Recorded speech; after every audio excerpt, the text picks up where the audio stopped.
That's no longer going to be the case in capital gains when you're looking at a minimum tax rate of 30%. The other thing that's also happened within the budget, which is also going to start pushing people towards investment bonds, is your trust structure, where you used to, you might have one person that's working, the other person that's not working or working part-time. Welcome to 360 Money Matters, where financial planners Billy and Andrew talk all things financial planning. This podcast aims to increase your knowledge and confidence with all things money. Each week, they will cover topics such as investing, cash flow, budgeting, saving, passive income, debt management, and much more, so you can live a life on your terms without limits. Hello, welcome back to another episode of the 360 Money Matters podcast. I'm Billy and I'm joined by my co-host, Andrew. Bills, here we are back again, back on the podcast. Back on the wireless Andrew. Yeah, exactly right. That's it. Andrew, what are we talking to everybody about today? So today we're talking about growth bonds or investment bonds, kind of an interchangeable term. Yeah. And really it's an investment vehicle that most people have just not ever heard of before. Yeah, and look, I think this will become evident as we start to talk through it, but these are going to explode in popularity, assuming that the federal government get their way and push through all of the changes that they are. I love that, don't we? I mean, that's another podcast within itself, but the preposterous changes, the unfounded changes, the uncosted changes, the unintended consequence changes that the governments are proposing. These things, he's ran out of synonyms. I have. These things are going to be huge in terms of a vehicle to be able to pay less tax. So let's get into it. Andrew, where does it start? What is an investment bond?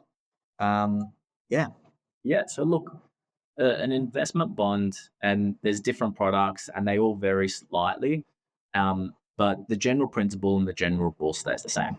So most people have heard of shares, ETFs, and those types of investments or managed funds. An investment bond is a vehicle and a structure that allows you to invest in exactly that. So generally you're looking at, managed funds or ETFs. The difference, however, is in the flexibility with them, the inflexibility, and what you're losing with inflexibility, you're gaining in tax benefit. Okay, let me just jump in. I'll tee that up for you. Let me just jump in for a sec. So you've got certain vehicles that you can invest in. So let's say your personal name, you can invest in shares, ETFs. So let's ignore the underlying investments for a sec. You can invest in a personal name, trust, superannuation fund, which we all know is concessionally taxed at 15%. Yeah. So this vehicle that we're talking about is the same. It's a concessionally taxed vehicle called an investment bond. There's different product providers that have different names. And there are some rules around it, but the investments that you can invest in inside there are quite broad. Yeah. So what does it look like? There's a few things. Firstly, there's the concessionally taxed part of it. So the big sort of headline thing with these, and this was my opening comments around why I think these are going to explode in their popularity because of the federal budget changes.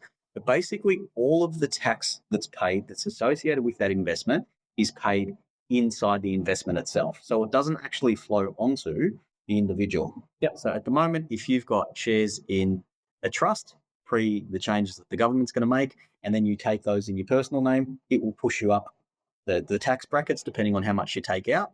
And if you're a higher income earner and there's a lot of income to take out, you'll pay 47 cents of the dollar. Yep. Whereas these ones, the maximum tax rate is 30%.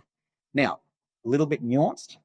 Depending on what the underlying investments are within the product itself, that 30% maximum tax rate can actually reduce down to an effective tax rate. I've seen about 21, 22%. Yep. So that's with the benefit of having with having shares in there where the shares do get franking credits and the fund and the investment does benefit from that. So the overarching idea, principle, and theme associated with this is it's a tax effective investment vehicle that people can choose, where they remove that issue if the right conditions are met, that they are going to pay more in this instance than the maximum tax rate of 30%. Yeah, correct. And then the other thing with it, when you're looking at it, so provided that you meet the rules of the bond, which we'll run through in a second, If you sell a bond after 10 years, Mhm. the capital gains tax is a big fat zero. Correct. Yep. So 10 years is the key Yeah. time frame in this instance. So 10 years is the key time frame when you are looking at an investment bond, in that if you hold it for longer than 10 years, your capital gains is at zero, and your income tax on the income from the investments is capped at a maximum of 30%. But a lot of the times you're looking at, as you said, that low 20s in terms of your effective tax rate within it. You compare and contrast that to one, someone that is investing in their personal name. If you're already earning an income that's bringing you to 37 or 47% tax, then there's a tax advantage there. Not just in your income tax every single year, but the capital gains is the big one. And there's a few things that have changed in the budget, which is why we're sort of bringing this up as a thing that's very likely to increase in popularity. Is the recent budget that came out. One, your minimum tax rate on capital gains is 30%. Minimum tax rate in an investment bond is zero. But previously, you could hold assets potentially in a trust, potentially in your personal name, sell it at a tiny period where if you're a 0% tax environment, and all of a sudden you're not paying any capital gains tax, or you're working your way from zero all the way through the brackets, that's no longer going to be the case in capital gains when you're looking at a minimum tax rate of 30%.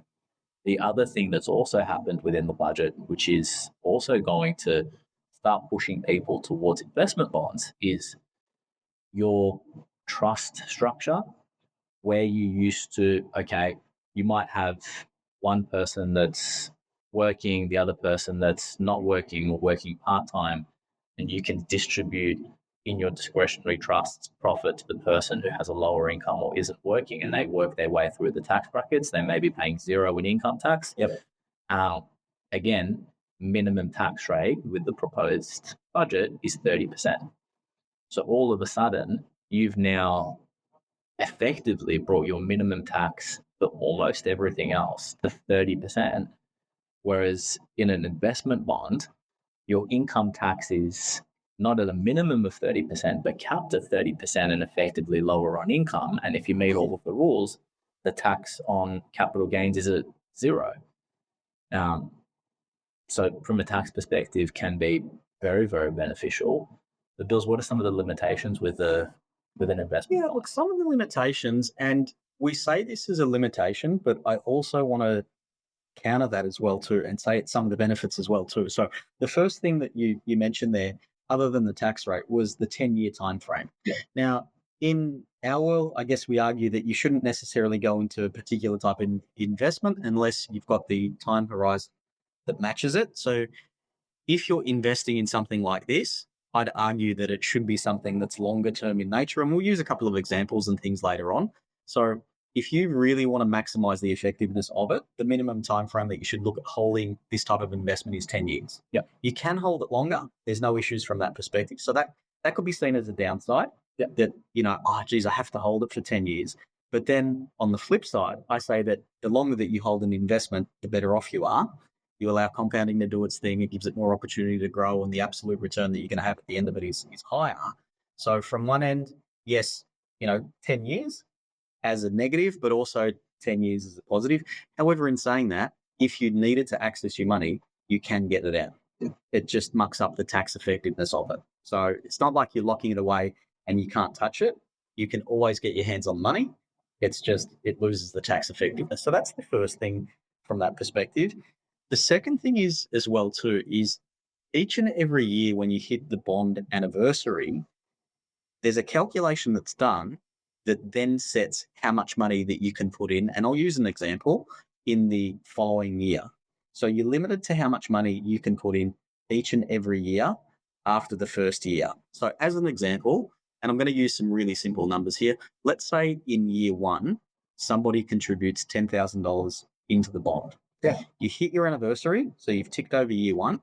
A calculation is done and then says the maximum contribution that you can do for year two is 125% of the previous year's contribution. So if you put 10,000 in year one, your maximum number that you can put in year 2 is $12,500. And then at the end of year 2, start of year 3, it's 125% of that, and so on and so forth. So there are limitations to how much you can put in. However, if you've got a 10-year time frame and you're hitting 125%, where you start and how much you put in year 1, 2, 3 versus what you put in year 8, 9, 10 is substantially larger. So it doesn't prevent you from saying, I'm going to put in the same amount each year. There's no issues with that. But where the downside is if in 1 year you then have a bad year with work or high expenses or what have you, and your contribution goes to zero, it multiplies that zero contribution by 125, and anything multiplied by zero is zero, meaning any further years, you can't put any more money in. So one of the downsides associated with it is the fact that you need to keep putting money into it in order to keep it alive. However, in our world, we're really big advocates of, dollar cost averaging and continuing to invest over the longer term. I see that as a positive, not a negative. Yeah. Now, there's a little bit of complexity when you are talking about this. So certain product providers, and provided that it's in a particular type of bond and structured in the right way, it actually gives you the ability to draw capital out. So you can, let's say you've invested, 20 grand into a bond, and let's say that the value of it is 25. Yep. So you've done 20 in your own contributions. Certain product providers will actually allow you to pull capital, so pull from the 20 without impacting the bond. So in those years, and there's a few reasons why you might consider doing that, but in those years, you could say, okay, I'm going to draw funds out in order to be able to put money back in, because I don't have the cash flow to be able to put money in. And that's going to cover me so that next year I can still continue contributing to it and I don't kill the bond. Yep. It's a little bit complicated and it needs to be in a particular scenario, but there are some additional benefits in being able to draw earnings out. So for instance, if it's an education bond and there's a child beneficiary, like if you draw earnings, it forms part of their taxable income. Now, when they're under the age of 18, if you're looking at, say, $400 is how much they can earn. So you might draw $400, pay zero tax, and then put the money back in, and you can claim some effectively franking credits on that. It's not that beneficial then. But if you're holding a bond long term and your child is, let's say, 18, 19, 20 at university or at high school, you could pull funds out, work their way through their tax bracket, get benefits of franking credits, and then even put the money back into the bond if you really wanted to. A little bit too complex for this conversation and this podcast, but the narrative that I want to make sure also comes through in this is it can be a very fixed product where you say, yep, I'm going to contribute, I'm going to last 10 years, I'm going to pay no capital gains tax. And that's level one in terms of the benefits that you can get out of it. But there are 2, 3, 4, and 5 and other things that you can do to build upon it, which starts to get a bit complex when you're talking about it. But just know that there are some additional benefits that you can do. And that's also relevant when we are talking about it, in the context of school fees. And sometimes, which is a lot of the time when this is set up, but sometimes you look at it and say, oh, well, child's already 10 years old. It's too late. I don't have that 10-year time frame. If you're setting it up in the right way, you can still draw capital out in the last few years to fund school fees and make it work. So there is certainly still opportunity, even if you're not necessarily having that 10-year time frame as well. Yeah. So we see with this product, the majority of people that enter into something like this is probably 2 cohorts. The first one is, say, parents that have got children that are going to send them to school and say, hey, this has an education funding feature, if you like, and there is some complexity associated with that, but I'll do this so I can fund secondary private school. And it's not just high school. It could be university. It could be overseas study, apprenticeships, TAFE courses and the like.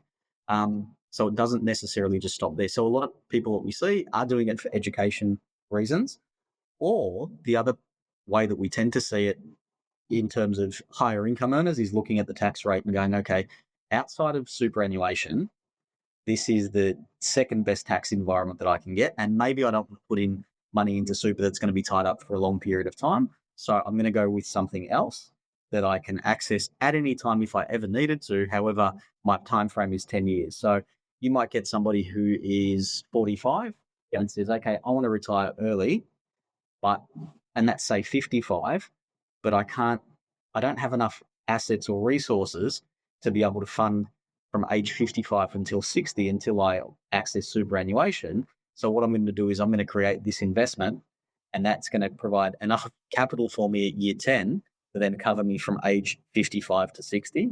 That's the second time that we do tend to see it. So even though there are some mechanisms and some benefits to being able to withdraw during, a child's education years, so to speak, or a young adult's education years, there is the other benefit associated with it as well too, that comes back to the tax piece.